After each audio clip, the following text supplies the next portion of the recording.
Thank you, though.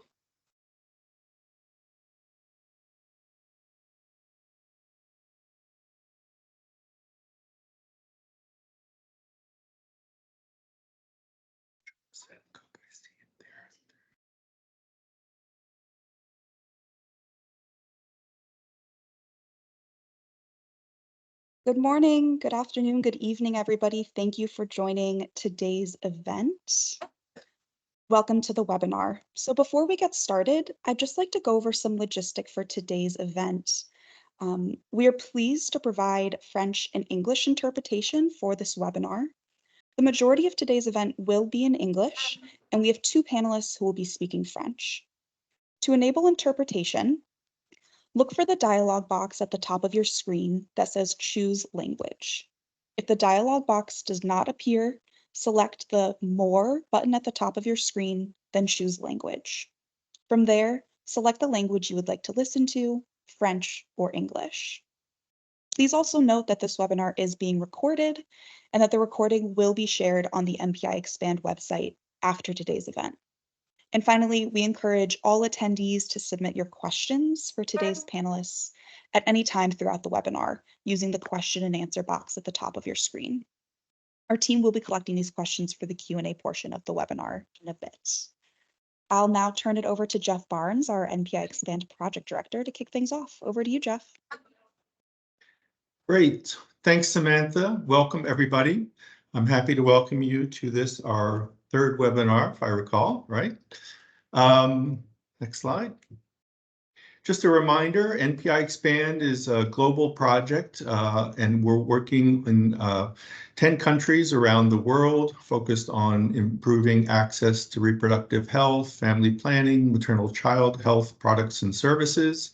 And there's a strong component of capacity strengthening as we're doing all the implementation, or the implementation under Expand is being done entirely by our local partners. Well, we're doing, in this our final year, we're doing a whole series of webinars to capture all our lessons learned in various aspects of our localization activities. And stay tuned for new topics and new dates to be announced. So I wanted to say a little bit to kind of set the stage. Some of you might be wondering, what do we mean by adaptive capacity strengthening? Early in the project, when we knew we had to do a lot of work in capacity strengthening, we put in place a database to capture all of the activities. Basically, anytime anybody did anything, any form of capacity strengthening, we tried to capture that through a report form so that we'd have some idea of basically the dose of capacity strengthening being delivered and some aspects of it in terms of the type, etc. So it captures, the technical area, the number of participants, and one of the other features is whether it's planned or unplanned. And by unplanned, what we really mean is it's outside the formal capacity strengthening plan. As you may remember from our last webinar, where we focused on assessments, following a formal assessment, we did formal capacity strengthening plans.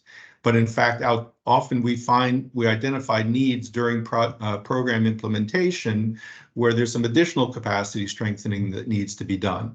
And that's what we're calling sort of our adaptive capacity strengthening. And we want to hear more about that from both the perspective of the NPI Expand people working with the grantees and the grantees themselves. Slide. So from the database, just to give you an idea, one thing that we found is that these unplanned activities are a significant share. Almost half of the activities that we do in capacity strengthening are unplanned or adapting to needs that we identify during implementation. The needs are usually identified by NPI Expand staff, but are often jointly identified or identified and turned into a request by our local partners. And by unplanned, it doesn't mean that all of these are informal coaching activities. As you can see from this graph, we do a number of training events, we do a number of workshops in response. So unplanned doesn't necessarily mean informal. It just means it's outside the plan. So with that, I would like to turn over to Josephine Mbuyo, who's going to be our facilitator and who's also our country team lead from NPI Expand Kenya. Josephine, over to you. Thank you, Jeff. Good afternoon, good morning, good afternoon, and good evening. And again, welcome to our third webinar. As earlier introduced, I'm Josephine and leading the NPI Expand Kenya activity. And today I'm thrilled to be your moderator. So I will share our agenda for today, and we will focus on just a reflection and or why we are doing capacity strengthening. We will also look at the country level projects in terms of introductions and get to know them a little bit more. We will have an opportunity for roundtable discussions with the representatives from our local organizations, and you will have a chance to engage during our question and answer session, and also give comments if there are no questions, and have discussions with our panelists and audience. So as I said, we want to ask ourselves why capacity strengthening and where does the overall goal of NPI Expand fit in? As you may be aware, USAID commitment to localization by investing in local partners and strengthening their organizational capacity. And the goal is really to elevate local leadership, to foster innovation, and to mobilize resources across USAID health priorities as they work with the local partners. So NPI Expand, as mentioned, uses formal capacity assessments, and Jeff mentioned that, through organizational capacity assessments, technical capacity assessments, and sometimes goes further to look at how the organizational activities fit into the performance through organizational performance index.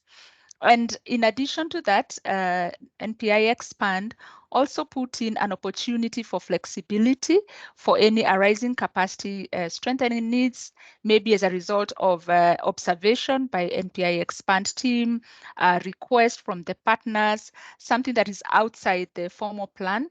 And really that is what we are referring to as adaptive capacity strengthening. The purpose for our discussion today is to hear and learn more from our local partners about their experiences of this adaptive and also what we've called unplanned capacity strengthening. So I will quickly go into just giving a highlight for Kenya. As you know, we are going to hear from Kenya, Senegal, and Ethiopia. I hope you can read the small print. And our approach for implementation in Kenya, which is a bit unique across the other programs, is the integration of population, health, and environment. And in the health part and population, we are looking at family planning, maternal health and gender, and environment, a focus on conservation. So just quick highlights on what has been happening in Kenya. We have a total of 8 grants that have been issued in the last about 16 months of implementation. We have 5 grantees that are working with the program as listed there. And maybe just to mention, in that period and what the grantees have been able to achieve. Last year, as we closed our fiscal year, September 2023, the program had contributed to an increase of 80% increase of uptake of contraception in Narok County. Also, on the conservation part, we encourage planting of trees, and over 6,000 trees had been planted. We are working with schools for support for reproductive health and gender education, and 156 schools within Narok County have been engaged. To support the community interventions and for sustainability, we have engaged the various groups of community that includes community health volunteers, community-based distributors, rangers, especially this being within a conservancy. And over 751 community groups have already received training on how to integrate family planning, gender, and conservation messaging across the conservancy. And this number is continuing to increase because we are still under implementation. Also, we have not forgotten the healthcare workers, where once the community is mobilized, they want to receive quality services. And 463 healthcare workers have received training and mentorship on matters family planning and maternal health. Thank you. I will call upon our representative from Ethiopia to introduce himself and also to give us a brief overview of NPI Expand Ethiopia. Anli, kindly feel free to put on your camera and take the stage. Okay, thank you, Josephine. This is Anelai from NP Expand Ethiopia. NP Expand Ethiopia is working since 2019, and the aim of the project is just to increase availability and use of high quality FP MNCH services through social accountability. As MEIT, we all know social accountability has different tools, tactics, process, and methods. So among those different tools, common scorecard is implementing here in Ethiopia since 2017. And this tool is a community-led tool and empowering community by encouraging them to know their rights, entitlements, and provide their perceptions and feedbacks on the services provided by public facilities. Our approach is just a provision of grants and providing capacity strengthening to local implementing partners in related to their leadership, management, and finance and resource mobilization and advocacy too. So having this, we have different implementing areas, and when we see our geographic focus, we are focusing on prioritized work in 5 regions. We have 5 regions: Amhara, Sidama, Southern Ethiopia, Central Ethiopia, and Southwest Ethiopia People's Region. So our targeted population is just socio-economically disadvantaged women, girls, children, newborns, and other groups like disabilities, physically disabilities, and marginalized peoples due to the cultural and different factors. So by using this common scorecard tool, we are encouraging and creating demanding on FP and MNCH services in these intervention areas. Thank you, Josephine. Thank you, Anli, for that wonderful overview of the NPI Expand Ethiopia. And I want to take this opportunity again to invite Dr. Isu, the Country Program Director for NPI Expand Senegal. Dr. Isu, kindly go ahead and put on your camera, introduce yourself, and tell us a little bit about Senegal. Bonjour, Madame la Présidente de séance, Mesdames et Messieurs, chères participantes. Je suis Dr. Issa Diop Touré. Je suis la directrice des programmes de NPI Expand au Sénégal. Ici, le projet a pour but de promouvoir la participation effective de partenaires locaux compétents à augmenter la demande et l'offre de services de planification familiale, de santé maternelle, néonatale et infantile, et de santé de la reproduction des adolescents jeunes par le renforcement de leurs capacités techniques et organisationnelles. À cet effet, nous visons 3 objectifs en cohérence avec le programme santé de l'USAID et les priorités du gouvernement du Sénégal.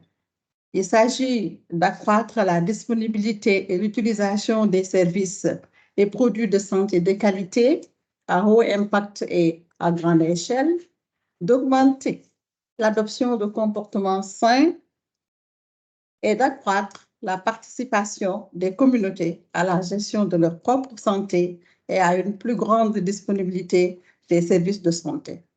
Nous intervenons dans le pays, dans 12 régions sur les 14, pour ce qui concerne les activités d'un de nos partenaires. Et pour le marketing social, nous travaillons à couvrir tous les pays. Nos interventions sont axées à l'appui essentiellement de 2 principaux partenaires. Pour ADEMAS, la principale agence de marketing social au Sénégal, nous menons des activités de soutien pour la disponibilité et l'utilisation des produits du marketing social, comme les préservatifs, les contraceptifs globalement, les moustiquaires, les produits de traitement de l'eau et des services de santé maternelle et infantile-juvénile. Notre seconde activité porte également sur l'optimisation des stratégies de marketing social de l'agence et la mise en œuvre de son plan de pérennisation. Et dans le cadre de notre 3e axe d'intervention, nous avons soutenu par un processus de co-création, la mise en place d'un réseau appelé 3 Cap Santé, qui est un cadre de concertation et de coordination d'actions de plaidoyer pour la santé, regroupant plus de 25 organisations communautaires. Nous continuons à œuvrer dans le renforcement des capacités des membres du réseau à mieux collaborer et à mener des activités de plaidoyer pour le financement et une meilleure gouvernance de la santé en vue d'un système de santé plus résilient avec la pleine participation de la communauté au Sénégal. Je vous remercie, Madame la Présidente de séance. Thank you, Dr. Issou, for that wonderful summary for the Senegal program. And now I'm thrilled to bring on board our local organizations that have partnered with NPI Expand to also tell us briefly about their organizations before we begin the in-depth discussions. So I'd like to bring on to camera Dr. John Sankoch, the Executive Director for NPI Expand, for Community Health Partners under the NPI Expand grantees. Welcome, Dr. Sankoch. Thank you so much, Josephine. Good evening, everyone. My name is John Sankoch. I'm the CEO of Community Health Partners here in Kenya. And briefly, let me describe about Community Health Partners. It's a non-governmental organization that's been in operation since 1980 in Narok County, southwestern Kenya. Before CHP, initially operated under the umbrella of a faith-based organization called Christian Mission and Fellowship. And actually, in 2011, CHP acquired registration as an NGO. And CHP areas of focus in these 3 counties in southwestern Kenya is actually the names of the sub-counties are Narok South, Narok West, Transmara South, and all are based at the Masai Mara landscape. Actually, CHP works in 2 fronts. We work in healthcare service delivery at the health facilities and supporting community health and social development programs. And we run actually 4 health facilities, all health centers, 1 in Narok South and 3 in Narok West. And also CHP is in collaboration with the Narok County government, support community health programs, including primary healthcare networks. And we are able to establish chain of community units in the 3 sub-counties. CHP, also through the support of NPI, supported training of 450 community health promoters across the 3 sub-counties. CHP also supports other community-based health programs like WASH, school health programs, and also advocacy on health. So briefly, that's actually what CHP does in Narok County. Thank you, Dr. Sankoch, for that wonderful summary of CHP. And now we want to turn to Ethiopia, and I would like to invite Mr. Amare Takele to tell us more about their project on social accountability, partnering with NPI Expand. Welcome, Mr. Takele. Thank you, Josephine. Hello, everyone. Good morning, good afternoon. This is Amara Takele from Mahabara Youth for Social Development, MSD Ethiopia, project coordinator of social accountability for Better Primary Service Delivery Project. Today, why I joined this webinar platform is just to provide testimonies on continuous mentoring support on technical report writing and reporting by Paradigm International through NPI Expand project. Mahabara Youth, when I explain the pathway or the history of MSD, Mahabara Youth for Social Development is initiated as anti-AIDS club in Gondar town since 1919. Initiated as after anti-AIDS club, MSD gradually registered as association of in 2002, and then after registered as a local NGO in 2004.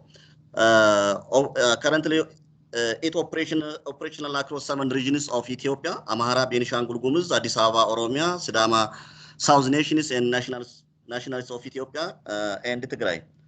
Currently, the headquarters is in Addis Ababa, and area offices are found in Bahar Dar and Desi, and there are 21 project offices with 268 full staff currently, and received recognition certificate from different stakeholders, including donors, agencies, and government and other partnerships. MSD are working to address the problem of hard-to-reach groups of the community, such as early marriage, rural girls, people living with HIV/AIDS, and out-of-school users, commercial sex workers like female sex workers, and adolescent and young women. At the community level, MSD works with community members and community-based social service providers like schools, institutions, health centers, health posts, and government sector officers, and youth centers, and other existing governmental structures. Thank you very much. Thank you, Mr. Amare.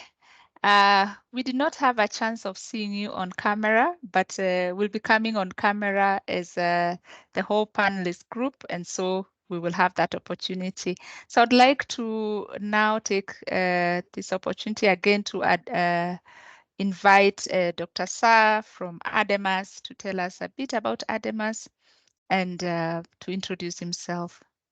Dr. Sa, and kindly put on your camera for the audience to be able to see you.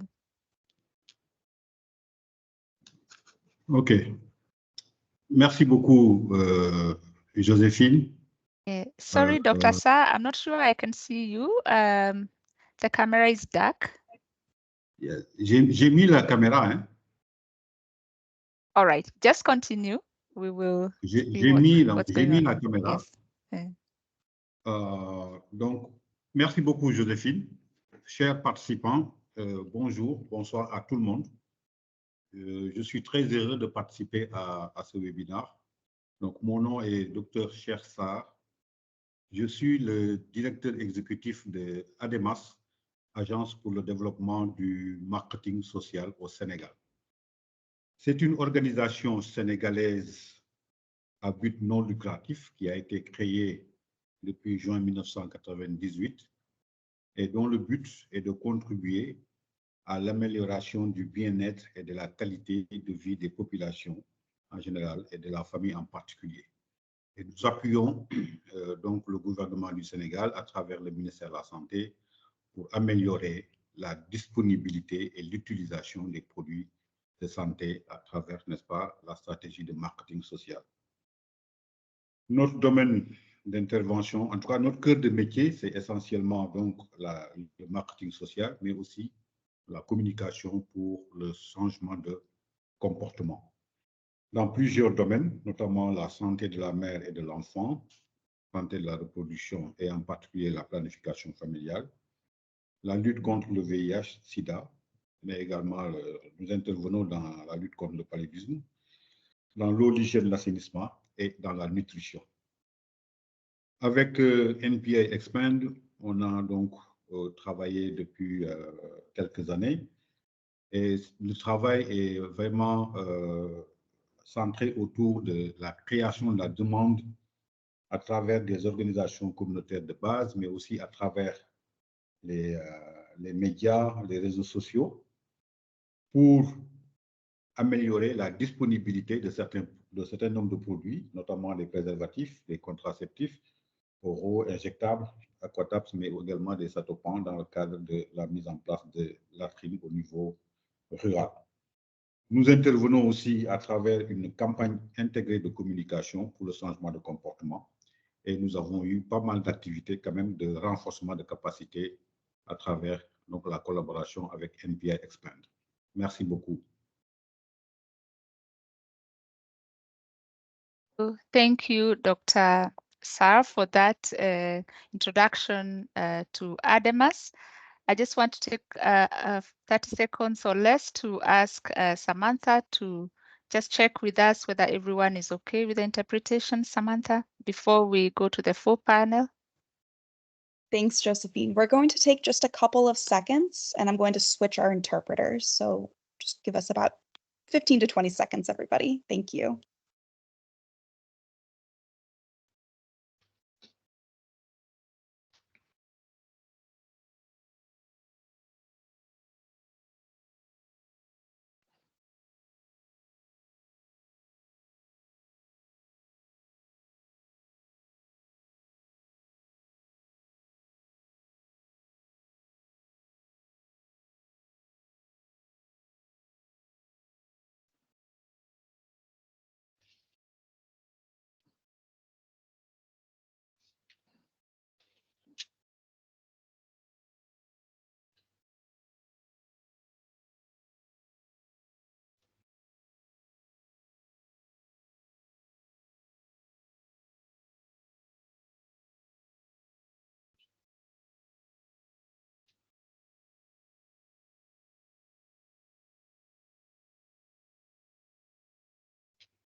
Thanks for your patience, everybody. Thanks, Josephine. I think we can proceed. Our interpreters have been switched. Oh, great. Thank you, Samantha. And I hope everyone will be able to access the language that they will understand best. So I'm excited to call upon the full panel. And I would like to invite all the panelists to put on their cameras so that we can interact with the audience. Check the top of your cameras in case you had not opened it up there. You might switch on and still we see dark. So thank you. I can see all of you. Also try and be closer to the mic so that we can hear you clearly. So thank you, our esteemed panelists for today. We will start off by a few questions, but I want to invite the audience to post their questions on the chat box and we will pick them as they come. So to start us off with the discussion, I want to invite Dr. Cha from Senegal, supporting ADEMAS, to share with us in brief a few specific examples of when you received adaptive capacity strengthening support and what were the results of these activities. Dr. Sa. Merci beaucoup, Joséphine. Nous avons commencé donc, depuis 2021 à collaborer avec NPA Expand à travers des grants où nous mettons en œuvre des activités de marketing social et de communication.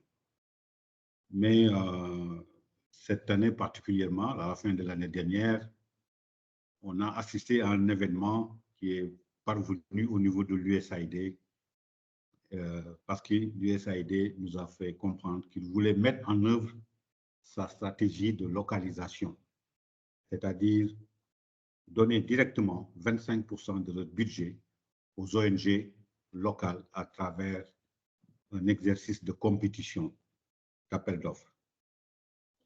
À partir de ce moment, ADEMAS a senti en tout cas un besoin qui n'était pas planifié dans les grants. On avait besoin vraiment de renforcer nos capacités pour pouvoir soumissionner, pour pouvoir élaborer des propositions et soumissionner aux appels d'offres de l'USAID. Donc, nous avons fait la requête au niveau de NPA Expand qui a vraiment accepté cette requête et a pu organiser un atelier pour pouvoir renforcer nos capacités et nous préparer par rapport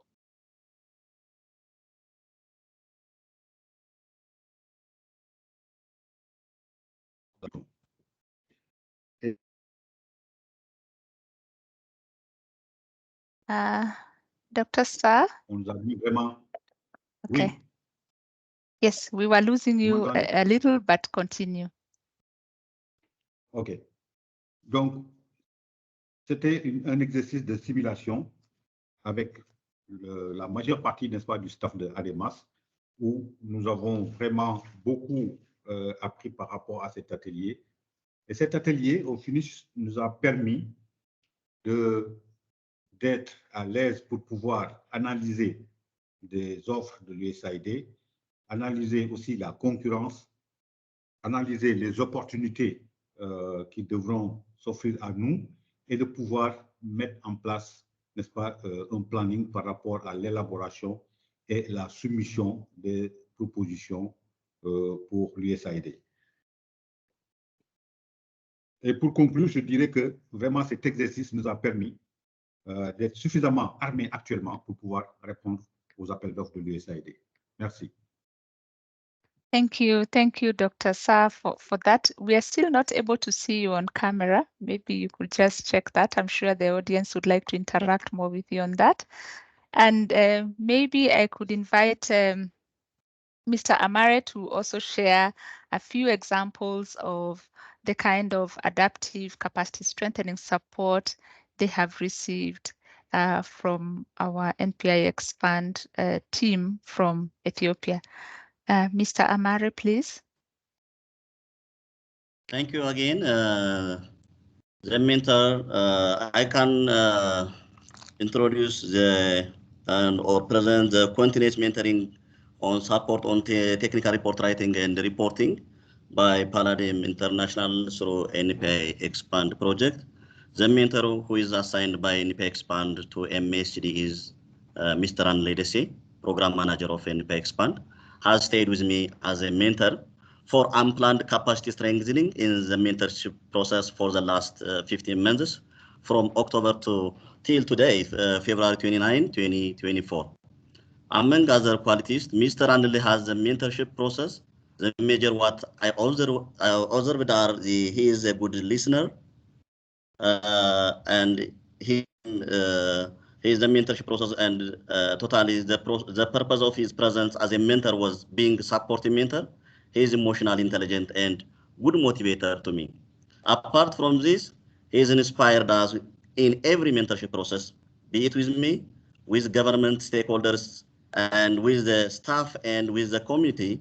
And he always inspired with his long experience working in social accountability and Common Scorecard project. His further knowledge in the area has supported, especially his long stay with the social accountability program across all targeted areas in Amhara region, has made him influential. Just to give some highlighting the mentorship technique contribution by Anile, continuous mentoring and technical support on planning the report, like timely collection of highly disaggregated program data using custom-built checklist, collective analysis of the project progress, like data against milestone, and creating an explicit conceptual links between the thematic areas, and how to write fastly visit report, which points should be included or not, how to aggregate the overall reports of social accountability scorecard reports, how to aggregate the overall reports of the 5 key family planning MNCH indicators, integrated support supervision, jointly support supervision, data collection, data verification, and the like. And how to develop a report on resource mobilization at community, local government, and private sectors. Not only this, but also intensive support has been provided on how to conduct scorecard scoring session, facility visit, and interface meeting, and generate the summary report aggregator by age and sex after these events.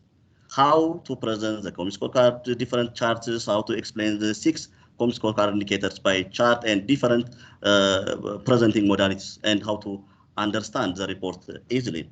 Support has been provided also the near to quick points while writing milestone reports, and thereby limit the page numbers, PowerPoint presentation, PowerPoint preparation and presentation, and survey undertaken and write up, or notably time study on waiting long time. In Amhara region, there is given by the Amhara regional that the time limit is 30 minutes. So we have to study to know whether the service provided by the providers is too long or not. Mr. Anle gives a direction to study, not only to study, time study and data verification, supportive supervision, and the field visit report and feedback written by. Not only this, but also provide different social accountability scorecard, JC, and male TOT, basic training, and refresher trainings as well. Thank you very much. Thank you, Mr. Amare, for that detailed discussion on the adaptive capacity strengthening. And really, this is the heart of our conversation. And we've heard you talk about report writing, technical support, implementation guide, and various interventions that you have been receiving through coaching and mentorship. And so we would like also to invite Dr. Sankok to really share that experience of adaptive capacity strengthening from the community health partners perspective. Dr. Sankok, take the stage. And kindly put on your camera if possible. Thanks again, Josephine. Actually, these are areas of support that came in while CHP was implementing both a technical project and the capacity strengthening interventions. We had the training of staff on the strategic development. The CHP key staffs were supported on basic of strategy development, and they were able to put in context both family planning and HBCC were well developed.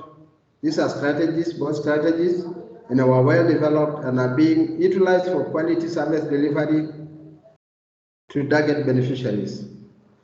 In another, we have the CHP clinical staff mentorship on what we call emergency maternal obstetric and neonatal care and postpartum family planning. During this project implementation, it was identified there was need for mentorship for CHP key staff, and one was mentored on EMOC and two on postpartum family planning.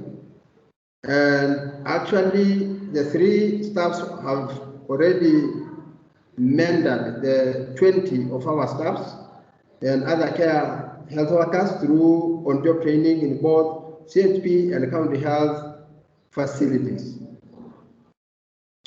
On monthly mentorship of staff on data management, CHP through NPAI Expand project recruited a male officer, but NPI supported all CHP project staff on mentorship for male, which has really improved the quality for our reports and general mail for our projects, not only NPI. NPI also supported CHP to review CHP governance structures, the constitution, the board manual, and the succession plan. Despite CHP utilizing consultant services, NPI Expand found time to help CHP management staff understand the key details of this document, and it was through this support from NPI that CHP was able to review and come up with a crucial document for governance of the organization. Also, NPI helps CHP on promoting evidence-based programming through support, supervision, together with the county government of Narok, the sub-county health management teams. We actually carried out review meetings and were able to link program activities with data in the Kenya Health Information System for monitoring of our achievements. CHP staff also receive a lot of online trainings, and it has gone a long way in building our staff capacity in various disciplines. So briefly, that's actually how CHP benefited from the support given by NPI adaptive capacity strengthening activities. So thank you so much.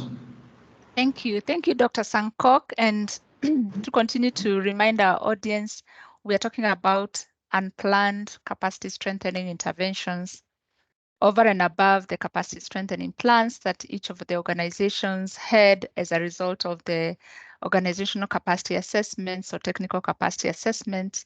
This was additional support that was on need basis. So thank you for the local organizations for clearly describing their experiences.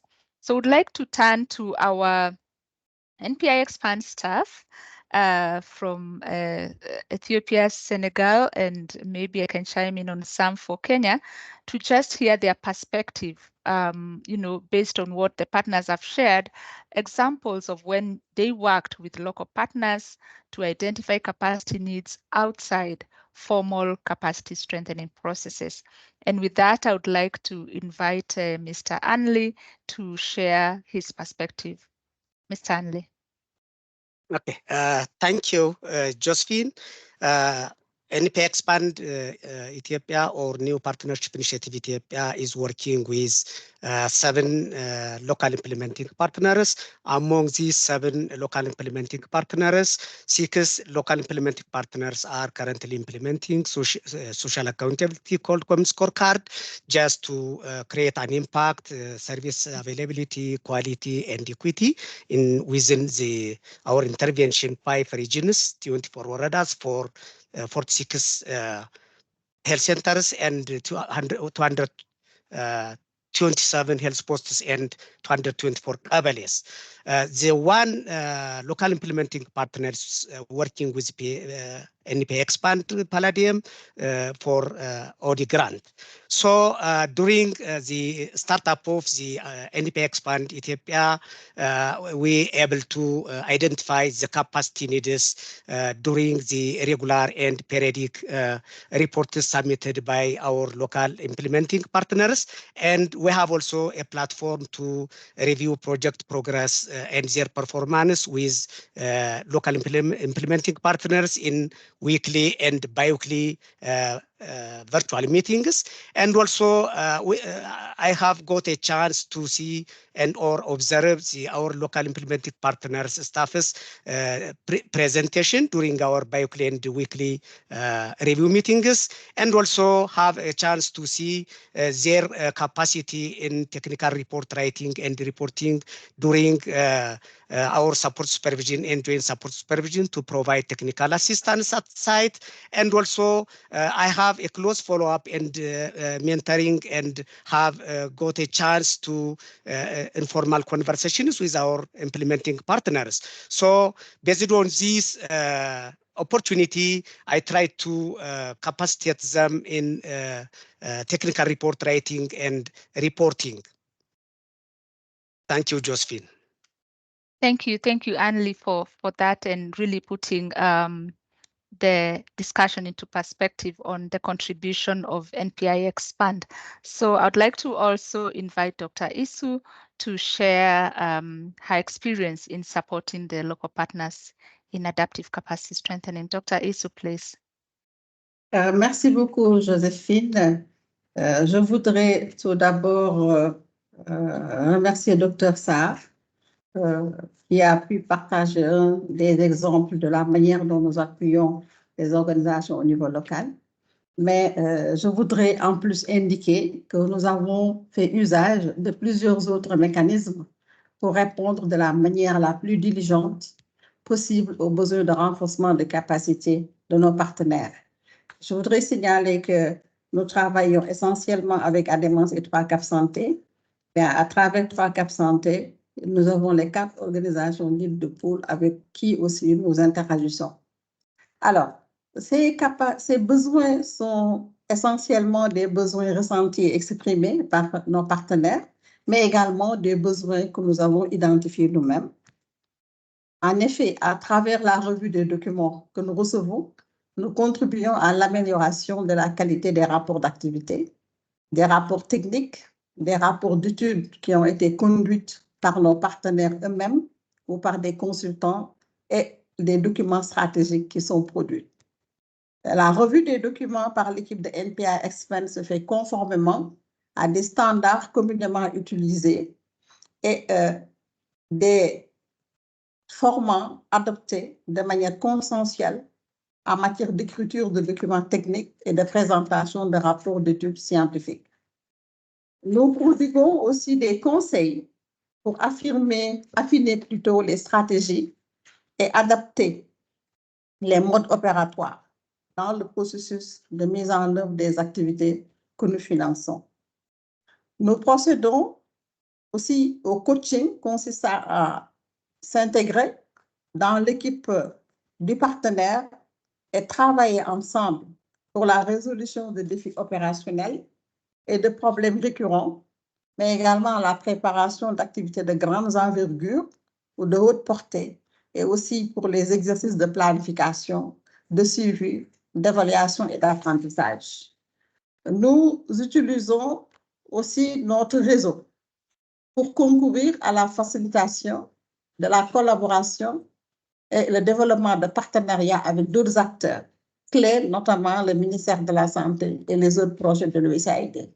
En gros, en écoutant l'équipe de Éthiopie, je me rends compte que c'est pratiquement les mêmes choses que nous faisons ensemble, certainement de manière différente parce qu'il y a des besoins, mais le canal d'identification des besoins est le même et les types d'appui que nous fournissons également sont presque identiques. Merci beaucoup, Madame la Présidente de séance. Yes, thank you, Dr. Isu, for that insight on how Senegal participated and supported the partners in adaptive capacity strengthening. We'll continue with our discussions, and kindly our audience, feel free to put in your questions on the question and answer box, and we will be able to respond, and also any comments that you'd have for these particular discussions. I'd like to turn to our local partners again and hear their insights on whether they have, input on how the adaptive capacity strengthening may have been more beneficial beyond what they have received. Are there any thoughts on how adaptive capacity strengthening have been beneficial to their organizations?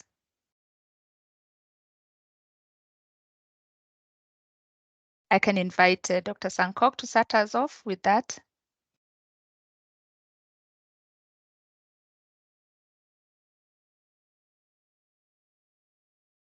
Are you still there, Dr. Sankok?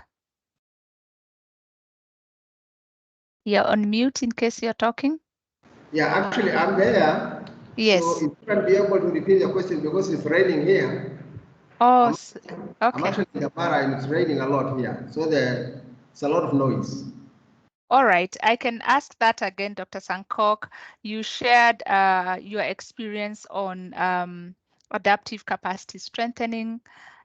So maybe you can add to that thought and tell us how could the adaptive capacity strengthening have been more beneficial for the organization? Are there any thoughts on how that could have been much more beneficial beyond what you have received? Thanks again. Like what I mentioned before, actually, the adaptive capacity strengthening really supported CHP or community health partners to be able to carry other activities, especially like what I said about the training of staff or the strategies in development. CHP key staffs were actually supported on basic strategy development, and they were able to put in context both developing the family planning, in the SBCC strategies, and these strategies were well developed, and actually we are using them now. And at the same time, CHP clinical mentorship on EMOC. We actually live in a very remote health communities. So where the hospitals are 100 kilometers away from where we operate. So now our staff are able to help, mothers after delivery, especially those who bleed because of the training. And the same with the postpartum family planning, we are able to do it now very comfortably. And at the same time, NPI, the Expand project, as I mentioned before, you help CHP to recruit a male officer who actually did a lot of mentoring to other staffs, especially the senior staffs in the organization. And currently, we are able, most of our staff are able to monitor this project. in their own, which has really improved the quality of our reports and general monitoring and evaluation and learning in all our projects across the board. So basically, those are a few things that we have really benefited with that we did not have before. So thank you so much, Ms. Penny. Thank you, Dr. Sankok. And just to emphasize on something Dr. Sankok has mentioned, that they had 2 staff who were trained and mentored on EMOC and postpartum family planning, and they have been able to continue the mentorship and bring on board additional 20 staff with similar competencies. So just to say that the adaptive capacity strengthening multiplies itself because it's based on need. Thank you for that. I'd like to invite Dr. Sir to talk a little bit about capacity strengthening again, comparing the structured or the formal capacity strengthening and adaptive capacity strengthening. Dr. Sir, would it be better if all the capacity strengthening was structured and all included in a plan, from your experience, as opposed to having both unplanned and or informal and formal capacity strengthening? Ok, merci Joséphine. Il est toujours bien de travailler à partir d'un plan qui est déjà planifié pour pouvoir atteindre les objectifs que tu te fixes au début. Mais il faut toujours dire que lors de la mise en œuvre des programmes, il peut y avoir des besoins qui surgissent et des besoins qui permettent à nos organisations de renforcer leurs capacités. Et donc, nous avons bien apprécié cette flexibilité de NPA Expand pour pouvoir répondre à des besoins, à des sollicitations qui n'étaient pas planifiées, qui n'étaient pas dans les plans d'action. Donc, à mon avis, il est important d'associer des activités de renforcement de capacité planifiées, mais également être flexible pour pouvoir répondre à des activités de renforcement de capacité qui n'étaient pas planifiées. L'exemple que je viens de donner, en tout cas pour nous à Demas, a eu un impact parce qu'aujourd'hui, ce renforcement de capacité non planifié a permis de renforcer l'expertise de notre personnel par rapport à un certain nombre de choses, notamment toutes les étapes de l'élaboration d'une proposition à soumettre aux bailleurs de fonds. Pratiquement la majeure partie du personnel a acquis beaucoup d'expérience dans ça. Et donc, nous sommes prêts aujourd'hui, grâce à ce renforcement qui n'était pas planifié, de pouvoir répondre non seulement pas à l'USAID, mais aussi aux autres bailleurs de fonds. Je crois que nous sommes maintenant capables de répondre d'élaborer des projets et de répondre à des propositions des différents bailleurs de fonds. Maintenant, il y a peut-être certaines conditions qui devraient être toujours là pour pouvoir répondre à ces sollicitations qui n'étaient pas planifiées. Notamment, il faut qu'il y ait une disponibilité financière. Mais également, comme je l'ai dit tout à l'heure, il faut que le partenaire soit flexible pour pouvoir être sensible aux requêtes qui ne sont pas planifiées. Et surtout, il faut des ressources en interne et surtout des capacités techniques pour pouvoir répondre toujours positivement aux besoins de renforcement de capacités non planifiées. Merci. Thank you, Dr. Sa, for really bringing out the importance of adaptive capacity strengthening, and you stressed on that flexibility that allows for arising needs in capacity strengthening as we work with the organizations.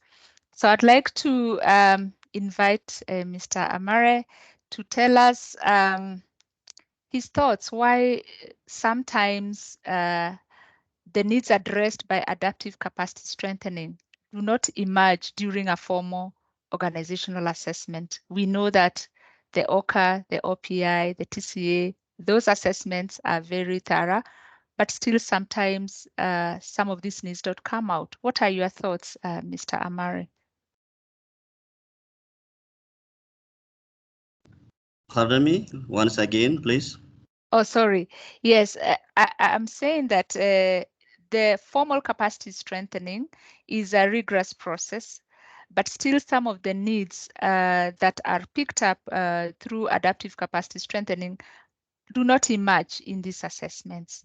So we're requesting that you share your thoughts on why you think that some of these needs that are addressed through adaptive capacity strengthening are not able to emerge during a formal organizational assessment. Thank you very much. In my opinion, since the adaptive capacity strengthening or the informal one method or adaptive capacity strengthening is more responsive, dynamic method of the capacity strengthening, capacity individuals, groups, project staffs, as well as their organizations through continuous guidance, support, transfer of skill and knowledge, and highly effective in technical and personal development for both the management as well as the staff level. And it also helps to achieve extraordinary results based on the stated goal, created like learning collaborate between the mentor as well as the mentee. So I recommend the adaptive or the informal capacity training to be provided separately. Thank you. Thank you, Mr. Amare. I think we can hear from Mr. Amare the adaptive capacity strengthening is able to capture the individual need. He really emphasized on the coaching and mentorship. I'd like to bring in our NPI Expand staff to also share some insights on how they think adaptive capacity strengthening can be better documented and the impact measured. As we see, until it's discussed and spoken about, sometimes it can be forgotten, it's unplanned, it's not part of the formal one. So how can we better document the impact of this? Mr. Anley, share your thoughts. Okay, thank you, Josephine. Adaptive capacity strengthening is better documented than the formal one is. Just the adaptive capacity strengthening is reflected during different individual perspectives and during the day-to-day activities and communications. So we try to document and measure integrated with the connected activity reports, and also we have frequent and periodic reports, especially we are using the fixed amount award and we have milestones monthly. So during milestone reports, we able to identify their gaps, and we provided a constructive feedback to each local implementing partners. So during this time, we able to get their correction on their reports and able to integrate with also to ensure the correctness of the report. And also we able to integrate with experience sharing presentation reports. As I have said before, we have bi-weekly and weekly project progress review meetings through virtual, and we invited our local implementing partners to present their activity progress. During that time, we encouraged them to prepare their PowerPoint presentations, and we used a rotation method. So we able to measure and document those capacity strengthening activities integrated with different reports. Thank you, Josephine. Thank you, Mr. Anley, for really reminding us that we really have the tools that are able to tell us, and we can measure the quality of the reports that change as we go on with the mentorship. Thank you for that contribution.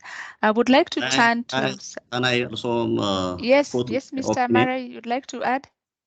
Thank you. For the ability Okay. of better documentation and measure the impact of adaptive capacity strengthening, in my opinion, we need to have the mentee and the mentor need to be proactive and have mutual trust, first of all.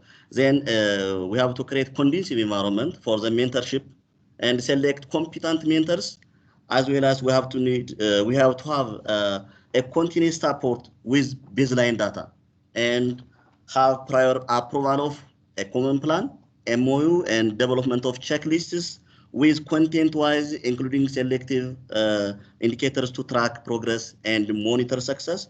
And we have to write compile analysis and send any provided support and have a common source of data like data entry like DHIS to HMIs, ComCare, or any website.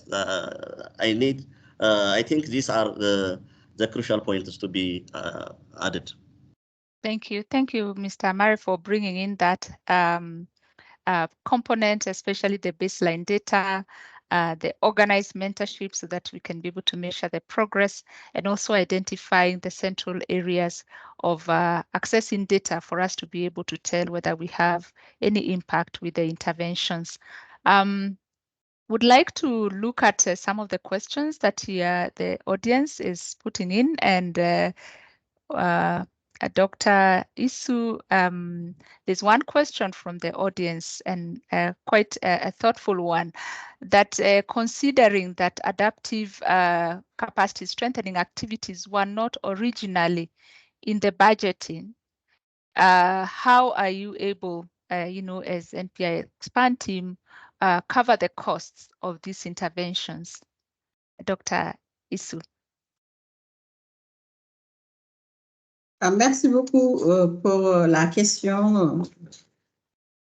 Ce que je voudrais dire par rapport à la proposition de réponse à cette question, c'est vrai, ce n'est pas planifié à l'avance, mais tout à l'heure, nous avons parlé de flexibilité pour pouvoir répondre de manière adéquate et à temps les besoins qui surviennent pendant la mise en œuvre des projets.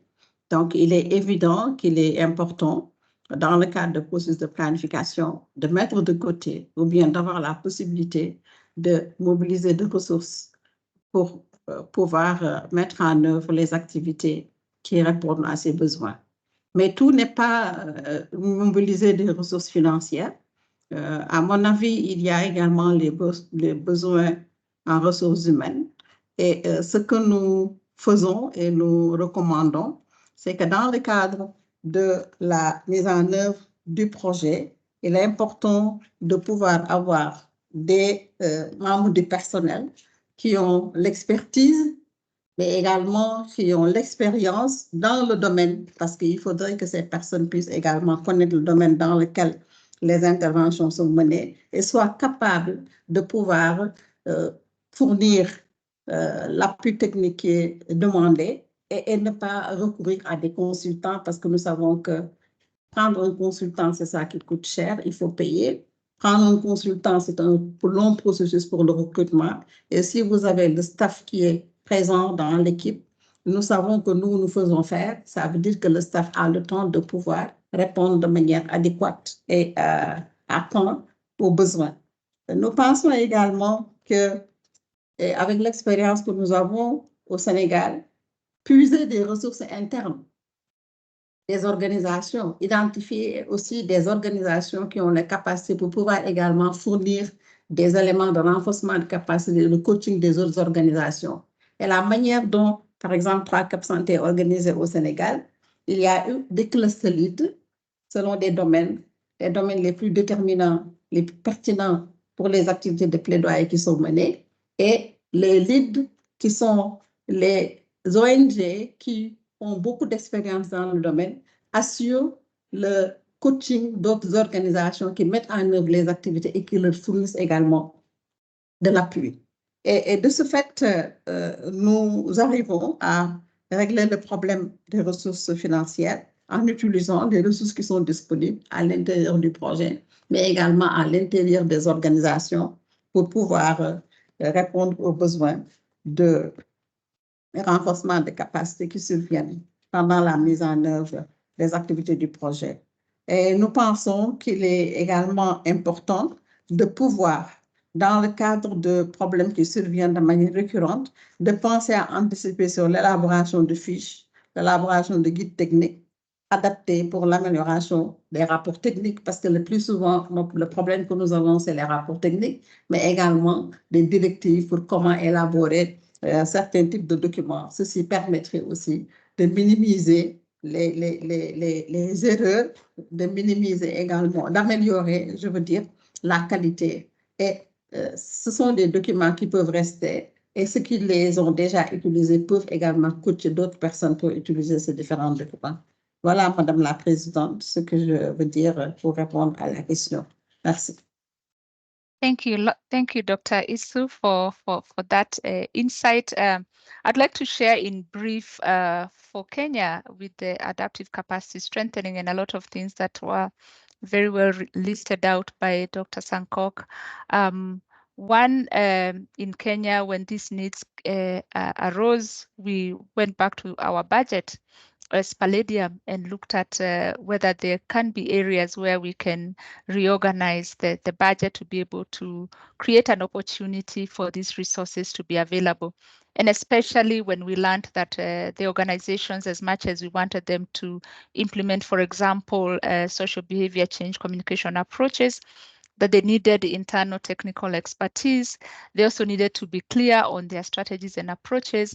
And so we needed to make sure that they are well equipped to deliver quality implementation. And so with reorganization of the Palladium budget, not the grantees budget, we were able to identify resources to be able to respond to these arising needs. We also looked at how best the grantees can also support themselves within their budgets. And so after about 10 months of implementation, we had a meeting to review the work plans and gave the grantees an opportunity to suggest new milestones or to make some few changes on the milestones so that they can be able to respond to their needs, because we could not cover all the needs that were arising and needed, through support through adaptive capacity strengthening. So, for example, the example that came from Dr. Sankok on EMOC training, that was something that wasn't there in the plan, and the gap was realized. And as a program, we were not able to cover that, and we gave them an opportunity to reorganize their budget and to have a milestone that should be able to cover that. And we presented this to our HQ and to USAID to approve the changes on the milestones, and they were able to do that because of the justification that we provided. So there are various ways in which this can be financed, but clearly cost should be on top of our minds as we have these interventions being taken down to the partners. And so with that, we have another question that has come from our audience that is kind of a follow-up of that discussion in terms of what are some of the challenges that an implementer such as Palladium and maybe any other organization that is in our audience today should keep in mind for assuring adaptive capacity strengthening. And I want to invite Anli to share his thoughts on that. Thank you, Josephine. Anli, you're on mute. Sorry, Josephine. Okay. Thank you. Yes. As we are working with different local implementing partners, actually all our local implementing partners doing good to implement community scorecard in their intervention areas and to strengthen partnership at all level. But still there are different things to be fulfilled.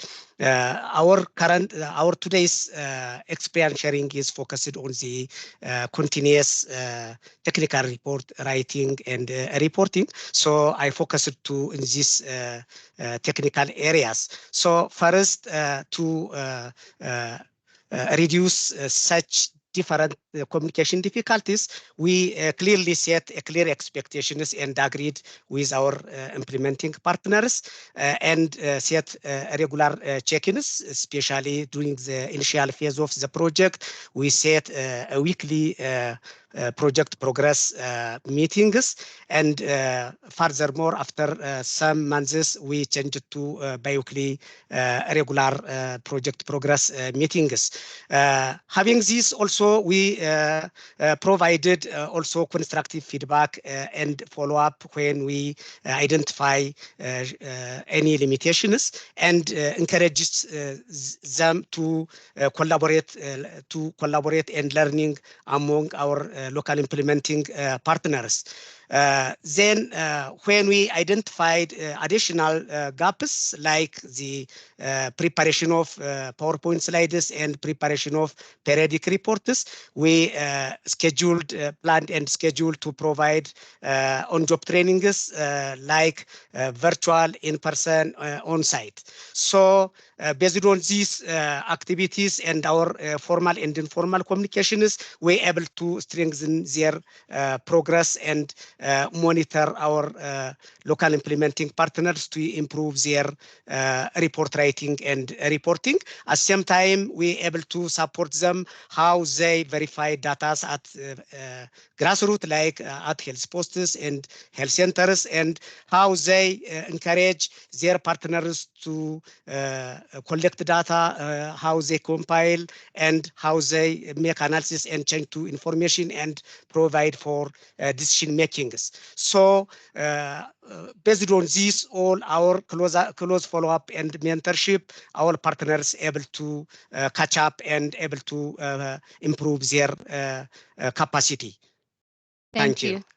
Thank you, Anli, and thank you for that emphasis that when working with the local organizations, it's not just giving the grant, but the staff are really engaged and need time. And so that's one of the challenges to anticipate, because if you hadn't budgeted for technical staff to be able to support, then you may need to go back and think through how you can enhance that support. Our project director, Jeff, would like also to add on to that conversation. Jeff, kindly go ahead. Thanks, Josephine. Yeah, there's just one other thing that I want to bring out as an important factor for successful adaptive capacity strengthening, and that's really on the side of the grantees. The first thing is the grantee organizations have to be open to receiving critical feedback and be willing to consider that, they might need to improve. We've had a full range. We've had some grantees who, didn't really want our input, that didn't want to hear, how we think they should be improving their work. And we've had others that have been very receptive. Adamas, I know, is a very experienced organization in social marketing, but they've always been open to our suggestions on how they can improve. So that's another really important factor that I think we have to give credit to the grantees for their openness to receiving criticism. Thank you. Yeah, maybe I can add one more in terms of challenges to anticipate. Sometimes a need arises linked to adaptive capacity strengthening need, and you don't have the technical expertise within the team that is in the organization. And so you might need to outsource, you might need to get technical assistance from outside through consultancies. And therefore, again, that calls in for budgeting that, as we engage grantees as primes, that we should be able to probably put in a flexible budget line for technical assistance for areas where internally we may not be able to support. And that came out very clearly for Kenya, especially on social behavior change and communication. That is not our comfort zone as Palladium, and therefore we didn't have internal expertise to be able to support that.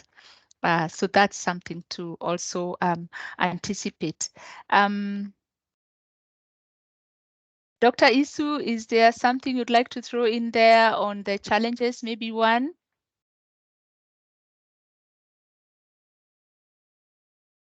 Joséphine, merci beaucoup, Joséphine.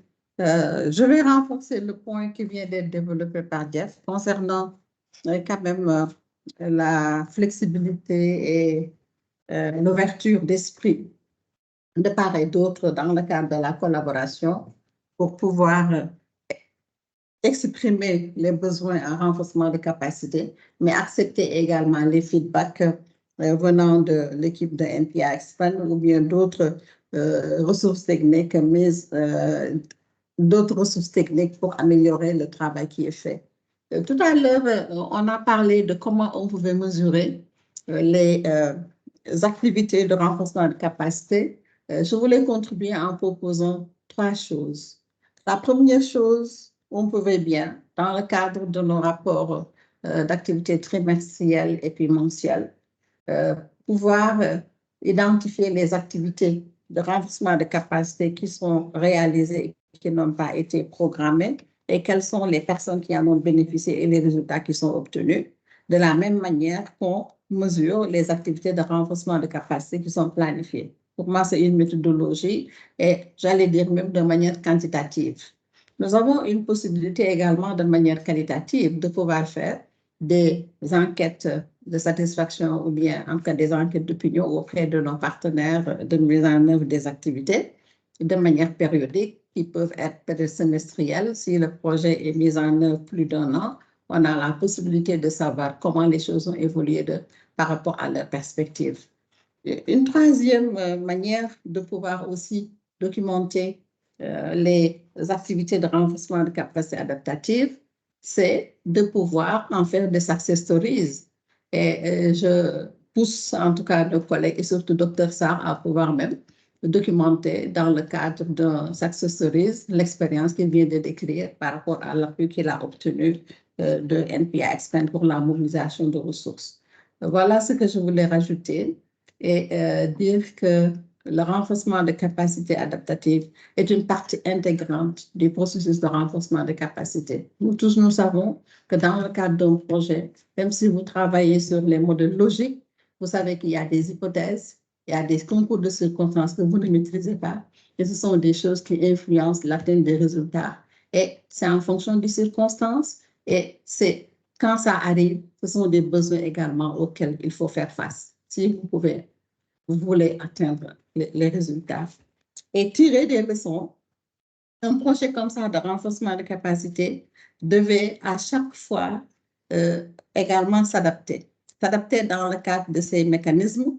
Si on a mené un projet pendant 1 an, pendant 2 ans, cela devrait nous permettre de dire attention, nous savons que ces besoins sont des besoins qui arrivent.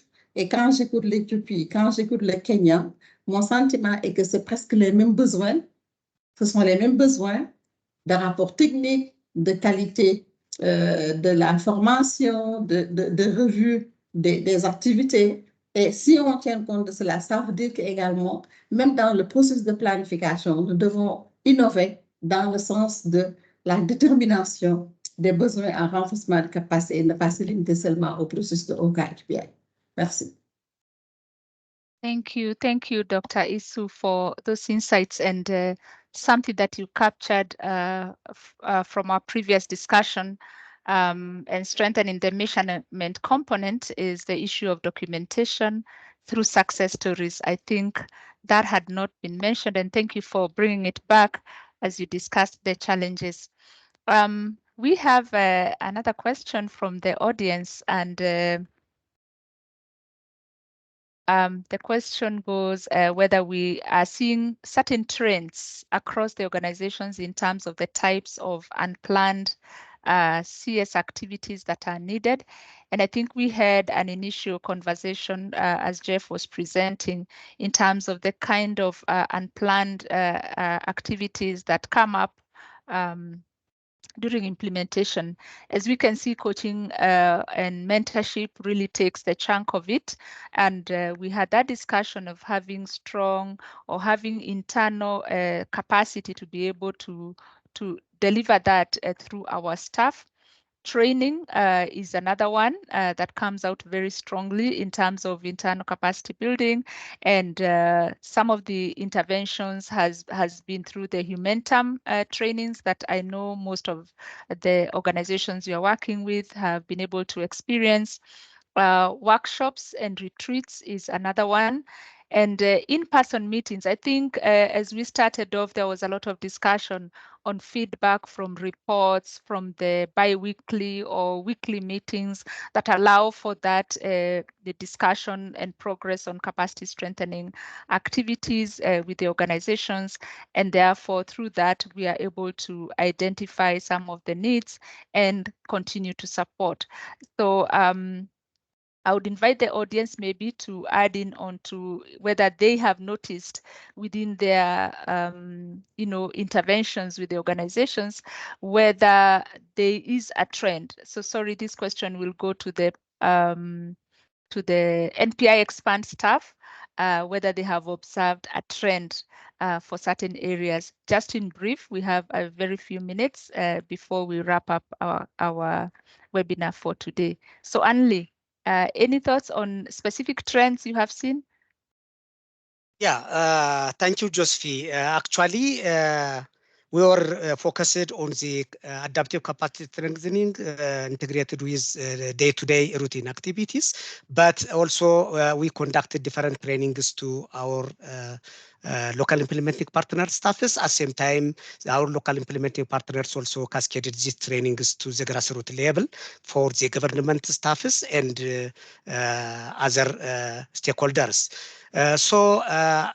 During the startup of the project, we organized a harmonization workshop to bring our local implementing partners to the same platform to implement the project successfully, and also organized training of trainers for selected local implementing partners. At the same time, our local implementing partners also cascaded basic trainings to the government or the public facility staffs and district experts and zonal and regional participants. So the health professionals took those basic trainings also cascaded to the community structure, especially in our context here in Ethiopia, we are empowering the community through the community delegates, especially called client councils. So a number of more than 1,500 client council members took trainings on community scorecard and able to facilitate the community scorecard sessions and also support the community to empower the community to know their rights and entitlements and to demand creation, at the same time to encourage the community to provide their perceptions and feedback to the services provided. So different trainings cascaded through the project formally by using the project budget, but side to side these trainings, we able to capacitate our adaptive capacity strengthening as we reflected previously. Thank you, Josephine. Thank you, Anli, for that. And I think your input really cuts across most of the NPI Expand projects. And we observe that a lot of adaptive capacity strengthening needs are very personalized individual, needing that one-on-one engagements with the individuals to build their capacity so that they can deliver on the formal milestones.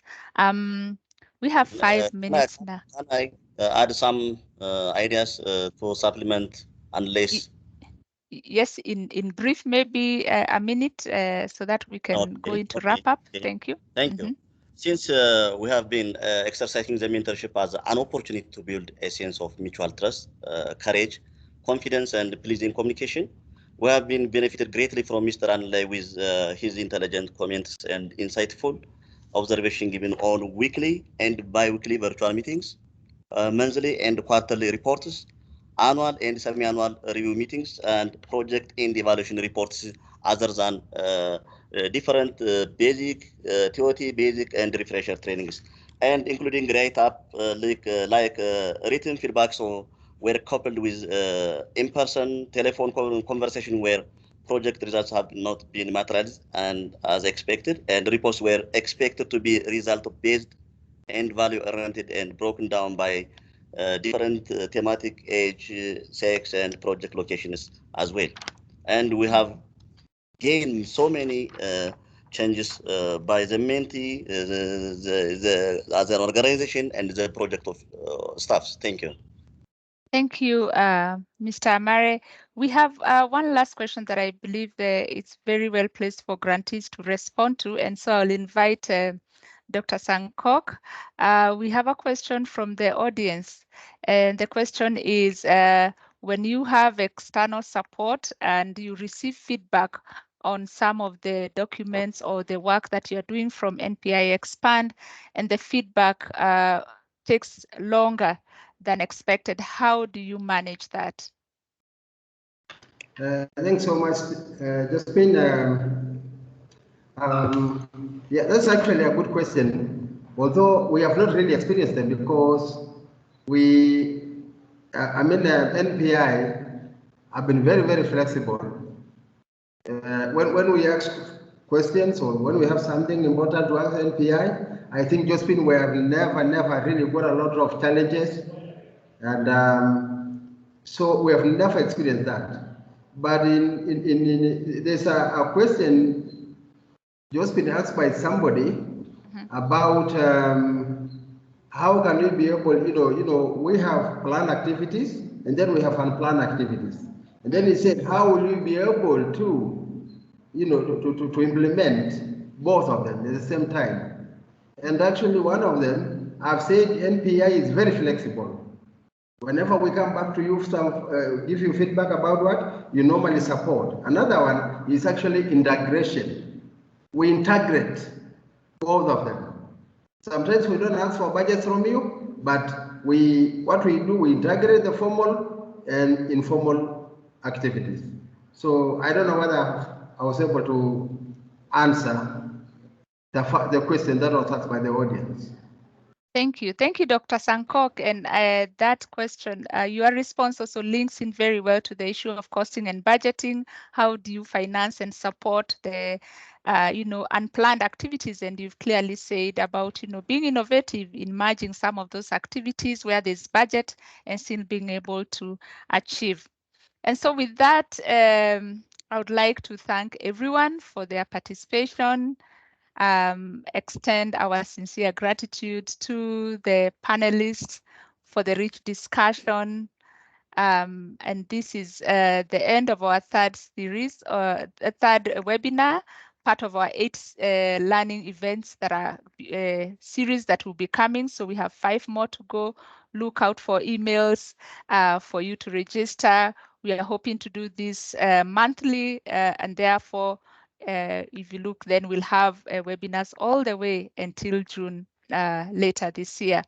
So we can continue with this conversation. You can send your questions, your comments to us, either through the NPI Expand staff, through the grantees, and kindly ensure that you have signed up for email updates and the NPI Expand updates and the website so that we can be informing you of any upcoming events.